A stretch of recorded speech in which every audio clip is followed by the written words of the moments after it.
In episode P2, we braced the car and we cut the roof off. Turns out, that was the easy part. There were now large gaping holes in the fenders that had to be cleaned up and closed off. Not to mention, a whole new rear wall had to be built. However, the most glaring problem was that the original car had no external B-pillars, only the structural ones under the window. But inspiration comes when you least expect it, and as I was cutting the roof off, it occurred to me that I already had the perfect raw material to make new ones, the C-pillars. Girl, there's something that you need to know. Now, the beauty about reusing the C-pillars is that they already had the same crease that runs all along the glasshouse of the car, so reusing them would make the final result look that much more OEM or factory.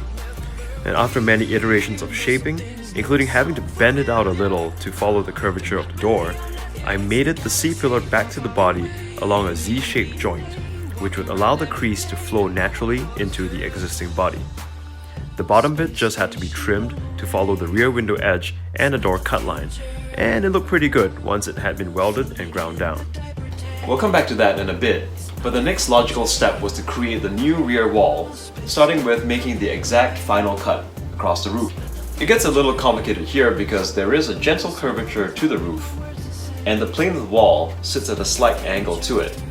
So what you end up with is not a straight cut across, but rather a gentle curve.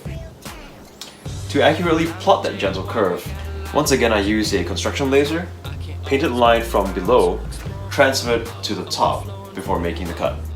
The rest of the wall was less brain intensive, but very labor intensive.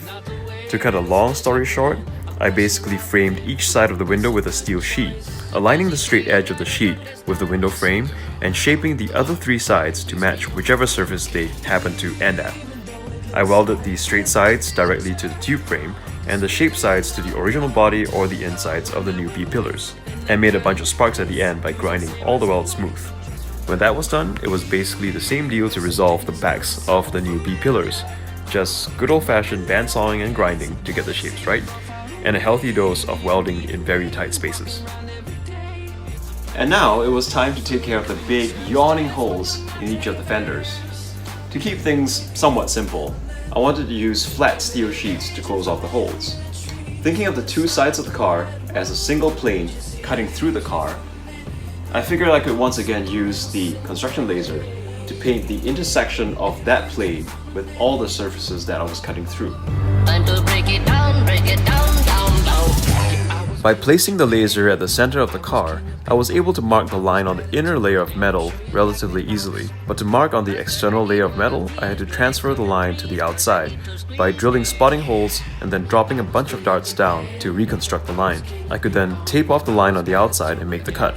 And once again, you guessed it, this was a whole bunch of hand shaping and welding to close up the stretch from the B-pillars all the way to the end of the wheel arch. As for closing off the front of the bed, one thing I noticed during the build was that the two braces in that area made a real nice cubby for oil or gas cans, so I decided not to box off that space. Using mat board to simulate two pieces of bent sheet metal, I turned those into flat pattern templates and made a faceted wall that stayed close to the original body underneath. As you can tell, making the bed was a gigantic task, so I'll cover the remainder of the work in the next episode when I'll tell you about how I laid out the bed floor, constructed the rear of the bed, and I'll also resolve the burning question I'm sure you have. Does my tailgate actually work?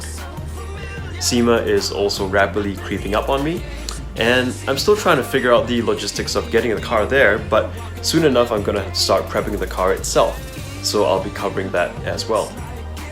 Thank you very much for watching, and it would be great if you could subscribe and tell your friends about the channel.